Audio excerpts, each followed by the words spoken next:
सहनाववतु सहनौ भुनक्तु सह वीर्यं करवावहै तेजस्विनावधीतमस्तु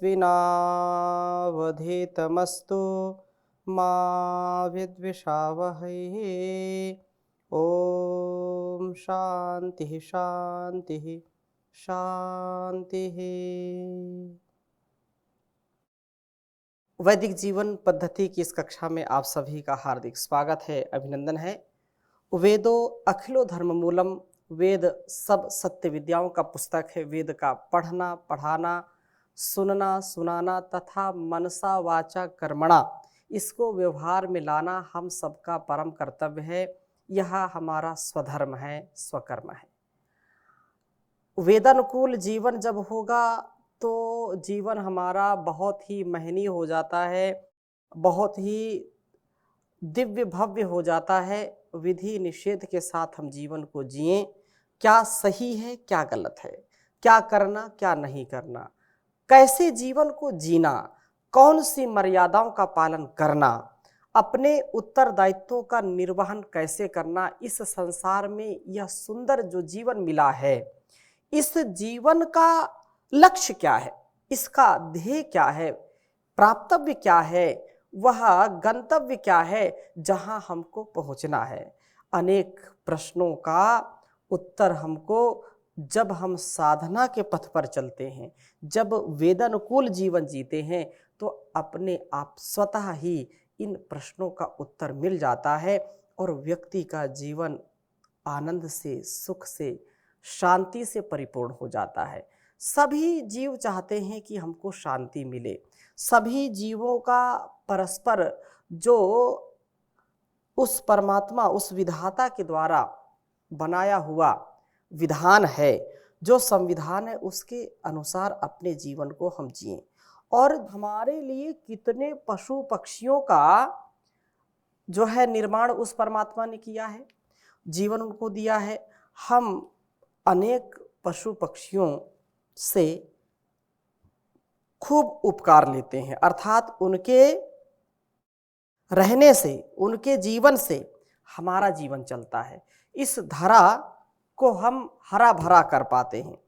इस धरा में वास्तव में जो कुछ भी है, हम उसकी उपयोगिता नहीं जानते तो इसका तात्पर्य वो निरर्थक नहीं है। उसका तात्पर्य ये नहीं है कि यह हमारे उपयोग की नहीं है तो परमात्मा ने इसको ऐसे ही बना दिया, ऐसा बिल्कुल नहीं है। लेकिन तथाकथित कुछ लोग ऐसे भी हैं जो आजकल अनावश्यक चर्चा करते हैं कि ये ऐसा नहीं होना चाहिए, वैसा नहीं होना चाहिए, ऐसा क्यों है, वैसा क्यों है। प्रश्न करना या कटाक्ष करना या प्रश्न ऐसे कर देना, तीखे प्रश्न कर देना, कुतर्क जिसको कहते हैं, विवाद जिसको कहते हैं, तो कोई भी कर सकता है। परंतु वास्तव में इस संसार में मनुष्य के साथ साथ इतने उपकारी जीवों को परमात्मा ने बनाया है और उन उपकारी जीवों में, उपकारी प्राणियों में गाय का अत्यंत महत्व है। गाय को माता कहा जाता है। गावो विश्वस्य मातरः, गाय विश्व की माँ के समान है। और यह कितना कल्याणकारी है, यह कितना हमको कल्याण से युक्त करती है, इसके विषय में आज हम चर्चा करेंगे। और यह ऋग्वेद का जो छठा मंडल है, छठे मंडल में बहुत ही सुंदर बात कही है और इसमें बहुत ऐसे मंत्र जो गाय के ऊपर केंद्रित हैं, जो 8 मंत्र हैं। बहुत सुंदर चर्चा है, इसको समझने का हम प्रयास करते हैं। तो प्रथम मंत्र आपके समक्ष रखता हूं, मैं पहले इसको लिखूंगा। ओम आ गावो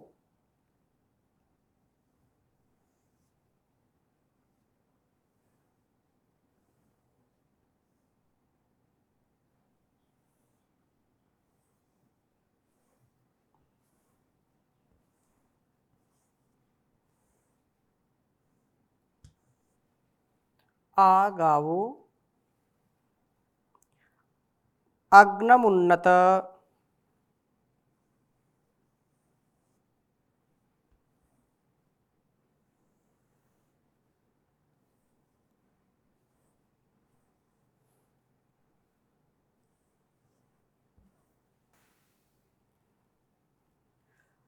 भद्रं क्रंसीदन्तु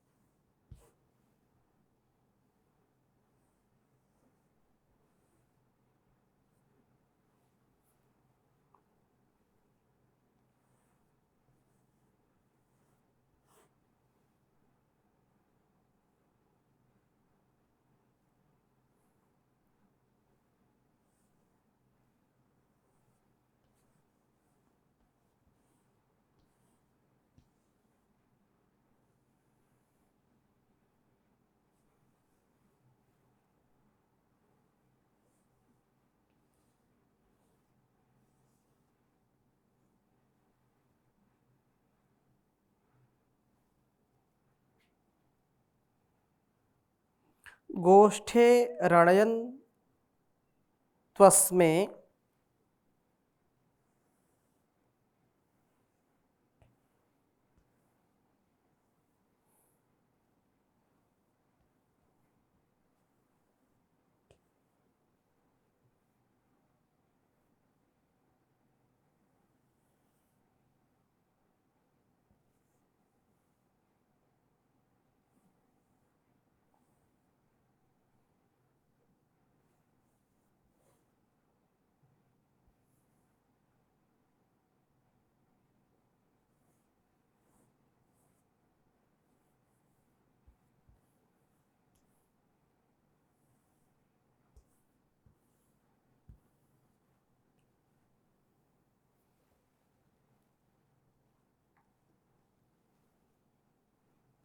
प्रजावती पुरुरूपा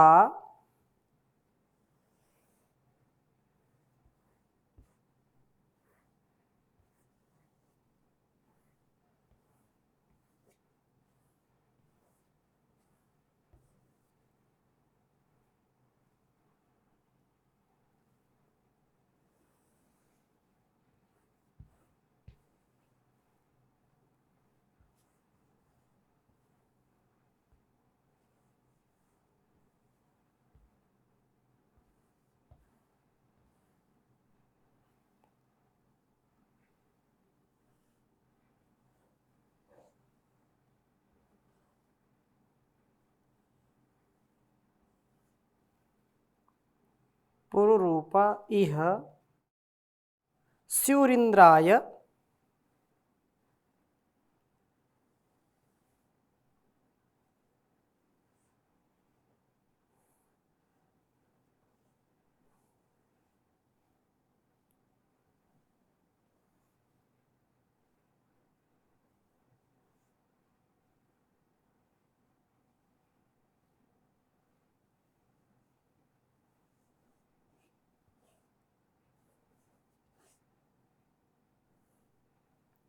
स्युरिन्द्राय पूर्वीरुषसो दुहानाः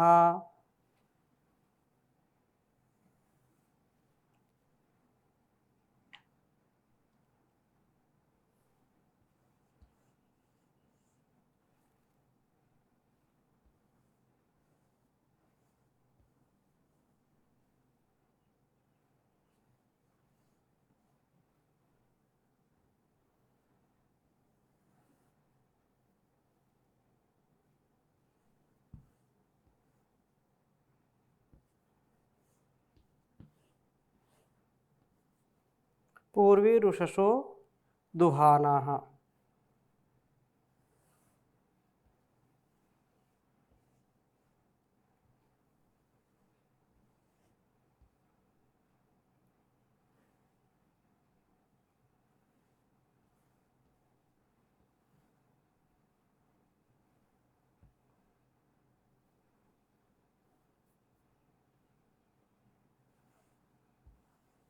ऋग्वेद के छठे मंडल के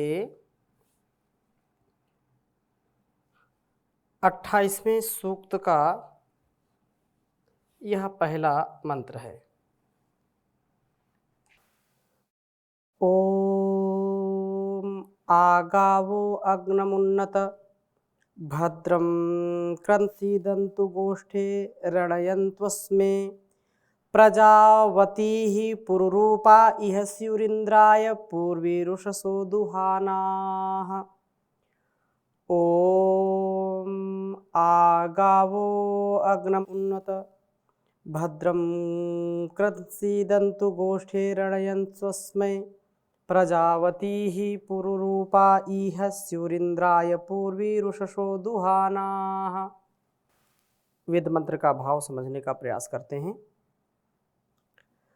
गावः जो गौ हैं, गौवें, गायें जो हैं, सर्वतः सब ओर से आगमन हमें प्राप्त हों। ये बात अलग है कि आज जो परिस्थिति है देश की वो अत्यंत चिंताजनक है, लेकिन प्राचीन काल से ही गाय के ऊपर बहुत ही हमारा यह अस्तित्व टिका रहा है। गाय के जीवन से ही वास्तव में इस कम से कम भारतवर्ष में जो भी अर्थव्यवस्था है या जो कुछ भी कल्याणकारी हमारे लिए है वो गायों के ऊपर टिका रहा है। इसलिए भगवान कृष्ण से लेकर के जितने भी और हमारे महापुरुष हुए हैं, गायों के पालन में, गायों के गोदुग्ध के, आयुर्वेद के ग्रंथों में भी गायों की अत्यंत महिमा बताई गई है। हमारे धर्मशास्त्रों में, वेदों में, बहुत ही अथर्ववेद में बहुत ही सुंदर चर्चा की है। और यहाँ भी ये जो कुछ मंत्र हमको गायों के विषय में मिल रहे हैं, इससे हमको उसके महत्ता का पता चलता है कि कितनी महत्व की गाय होती हैं। और कहा कि हमें गायें चारों ओर से प्राप्त हों, अच्छी प्रकार से प्राप्त हों और भद्रम अक्रंद हमारा कल्याण करें। आज गायों की जो दुर्दशा है, जो कत्ल खाने इतने बनाए हैं, बूचड़ खाने बनाए हैं, जो रोगों से, दोषों से ग्रस्त है आज गाय माँ, तो उस गाय माता की रक्षा के लिए भी देश के लोगों को, घर परिवार समाज को उन्नत बनाना चाहते हैं। तो गाय माता की जो करुण क्रंदन है उसको सुन करके हमको उसकी रक्षा के लिए भी उपाय करने चाहिए। पतंजलि योग पीठ के माध्यम से परम पूज्य श्री स्वामी जी महाराज ने हजारों गायों का जो गौशाला के रूप में उनकी सेवा यहाँ की जा रही है, अन्य स्थानों पर भी गौ संरक्षण का कार्य हो रहा है। तो हमको सबको मिलकर के इस भारतवर्ष को यदि हमको विश्व गुरु बनाना है तो गाय को हमको बहुत ही उसको सुरक्षित रखना पड़ेगा। कुछ विधर्मियों का यह काम है कि अलग अलग प्रकार से बातें करते रहते हैं, लेकिन कम से कम जो सनातन पुरातन परंपरा को मानने वाले हैं, जो इसको मानते हैं, इसमें जीते हैं, वेदों के आदेश उपदेश को मानते हैं, इस परंपरा की रक्षा करना हम सबका कर्तव्य है। तो हम गायों की रक्षा करें। तो यहाँ जो प्रार्थना है इसको हम पहले देख लेते हैं। कहा कि ये गौवें गोष्ठे सीदंतु, गोष्ठ में स्थित हों और अस्में हमारे लिए रणयंतु, रमणीयता व आनंद करने वाली हों। गायें हमारे घरों में हों, आंगन में गायें हों। और लोगों ने गायों का पालना छोड़ दिया, इसलिए अनेक प्रकार के रोगों से परिवार ग्रस्त हो गया। वस्तुतः इन गायों के दूध से ही इंद्रिय रूप गौओं को शक्ति व ज्ञान की प्राप्ति होती है। यह दुग्ध ही कर्मेंद्रियों को सात्विक यज्ञादि कर्मों में व्यापृत करके सशक्त बनाता है तथा ज्ञानेंद्रियों को यही ज्ञान दीप्त करता है।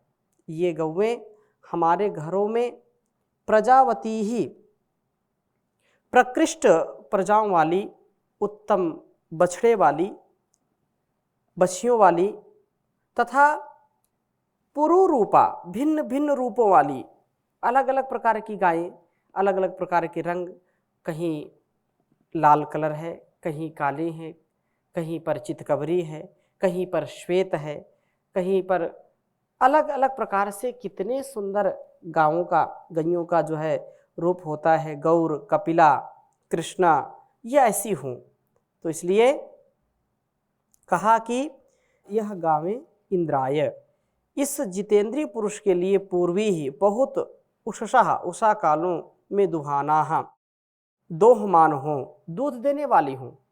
अर्थात गायें हमारी दुग्ध देने वाली हों, गाय हमारी स्वस्थ हों, और गायों से ही घर की शोभा बढ़ती है।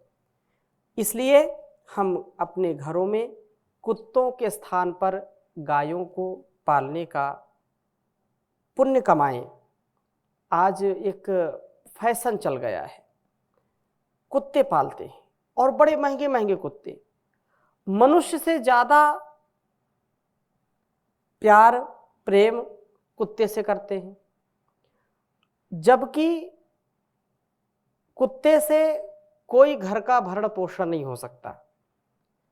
हाँ, कुछ लोग कहते हैं कि घर की सुरक्षा करता है, और जिस दिन जो घटना घटनी होती वो तो घटना घटती ही है, व्यक्ति कभी किसी से बच नहीं सकता।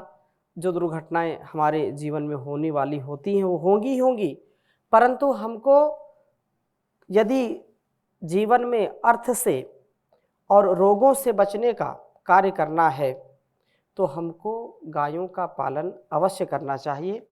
और ऐसे बहुत सारे लोग हैं जो अब जागरूक भी हो रहे हैं, अनेक प्रकार से गौशाला भी खोल रहे हैं, और गौओं का पालन पोषण बहुत ही अच्छी प्रकार से हो रहा है। कहीं कहीं स्थानों में छोटी छोटी कितने प्रकार से गायों का जो है संरक्षण किया जाता है।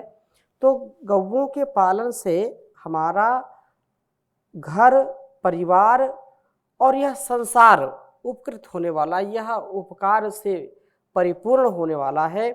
इसलिए गायों की रक्षा करें, गायें हमारे गोष्ठ में हों, अर्थात हमारे घरों में गायें हों। और दक्षिण भारत में या अन्य स्थानों पर कई कई ऐसे स्थान हैं भारतवर्ष में जहाँ गायों का बहुत ही आदर है, उनको बहुत ही आदर के साथ घर आंगन में उनको स्थान दिया जाता है, उनकी पूजा होती है और उनका संरक्षण अच्छी प्रकार से किया जाता है। छोटी छोटी गायें होती हैं, बड़ी गाय होती है, अलग अलग प्रकार की गाय होती हैं जो हमारे इस राष्ट्र के लिए अत्यंत कल्याणकारी हैं। इसलिए गाय का दूध भी अत्यंत अच्छा होता है, क्योंकि गाय का दूध दूध नहीं है, गाय का दूध अमृत है। गाय का दुग्ध अमृत के समान है। यह मेधा को बढ़ाता है, आयुर्वेद की दृष्टि से भी यदि देखें तो यह फैट को कम करता है, फैट अधिक होता नहीं है, आलस्य को दूर करता है। गाय का दुग्ध पान करने से हमारी इंद्रियों की पुष्टता बढ़ती है, इंद्रिय दौर्बल्य नहीं आता है, अलग अलग प्रकार के रोगों से भी हम बच जाते हैं। गोघृत भी बहुत ही आयु को बढ़ाने वाला है। गोघृत यज्ञ के लिए भी बहुत अच्छा माना जाता है, आँखों के लिए माना जाता है, खाते हैं तो पूरे शरीर के लिए अच्छा माना जाता है। इसलिए गाय का रस, कहते हैं एक श्लोक है, बिना गो रसम को रसो भोजनानाम, बिना गो रसम को रसो भूपति नाम, बिना गो रसम को रसो पंडिता नाम, बिना गो रसम को रसो कामिनी नाम। ये गोरस की चर्चा की है, इस श्लोक में बार बार गोरस गोरस आया है। तो इसमें एक यह श्लोक का एक भाग जो इस प्रसंग से मिलता है, कहा कि बिना गोरसम को रसो भोजना नाम, भोजन में यदि गोरस नहीं है तो भोजन का आनंद नहीं है, भोजन में जो है भोजन पूर्णता को प्राप्त नहीं होता। अर्थात भोजन में गाय का घृत या गाय का मक्खन नवनीत या दधी या दुग्ध ये जरूर होने चाहिए, या छाछ हो। ये यदि भोजन के साथ हम इसका सेवन करते हैं तो निसंदेह भोजन पूर्ण पौष्टिक हो जाएगा, भोजन की पूर्णता हो जाएगी। और बहुत सुंदर बात कही, बाहर की लगी हवा ऐसी, निज घर का आंगन भूल गए। बाहर की लगी हवा ऐसी, निज घर का आंगन भूल गए, कुत्ते हैं घर पर बंधे हुए, गौओं का पालन भूल गए। तो ये जो कुत्ते हैं, पालना चाहें पालें, इसको भी पाल सकते हैं, लेकिन कम से कम गाय तो ज़रूर पालें। अच्छा, गाय बोलते हैं, फिर तर्क देते हैं कि हमारे घर में स्थान नहीं है, शहर में रहते हैं, तो कैसे गाय का पालन करें। तो गाय के पालन के लिए आप किसी गौशाला में आप सहयोग दे सकते हैं। अनेक गौशालाएं हैं भारतवर्ष में, आप उन गौशालाओं में अपने सामर्थ्य के अनुसार 1, 2, 4, 5 गायें आप गोद ले लीजिए और उन गायों का वार्षिक या मासिक आप खर्च तो दे सकते हैं। इससे भी गौ संरक्षण होगा। अभी बहुत ही जो है कई स्थानों पर गायों का रोग बहुत फैल गया, जिससे लाखों की संख्या में, हजारों की संख्या में जो गोवंश है वह जो है मृत्यु को प्राप्त हुआ। बहुत जो है संवेदना, बहुत करुणा और बहुत ही मन दुखी होता है जब गायों का कत्ल होता है, गाय पीड़ित होती हैं, गाय सड़कों पर मारी मारी फिर रही हैं, कोई भी कहीं से भी उठा ले जाता है। तो ऐसे स्थिति में यह बहुत ही अकल्याणकारी है, इस देश के लिए भी, मानव जाति के लिए भी बहुत ही खतरनाक है यह। इसलिए हमको जागरूक होना पड़ेगा और हमको गायों को घर में स्थान देना पड़ेगा, तभी जाकर के यह देश विश्वगुरु बन पाएगा और मंगलकारी गाय जो है वो हमारे जीवन में मंगल लाएगी। इसके अलावा और कोई दूसरा उपाय नहीं है। गाय बछड़े वाली हो, गाय अनेक रूपों वाली हो, अनेक प्रकार से यह हमारा और इस संसार का उपकार करने वाली है। गायों के शरीर में देवताओं का वास है, ऐसा कहते हैं। और अनेक रोगों का, यदि गाय के गोबर का लेपन करते हैं घर में, तो अनेक जो बैक्टीरिया हैं, जो कीटाणु हैं, उनसे बच जाते हैं। इसलिए घरों में गोमय अर्थात गोबर से लेपन होता था। आज वो स्थिति नहीं है। गोमूत्र का छिड़काव होता था, अभी भी अनेक स्थानों पर जो गोमूत्र है या गोमय है उसका बहुत ही प्रकार से प्रयोग किया जाता है। तथा पंचगव्य जो पूर्ण रूप से शरीर को शुद्ध करता है, शरीर में जो है स्फूर्ति लाता है, बहुत ही लाभकारी है आरोग्यता की दृष्टि से। तो गाय का यह प्रसंग चला है। आगे हम और चर्चा करेंगे गाय के विषय में। अभी यहीं पर विराम देते हैं। ओम शांति शांति शांति।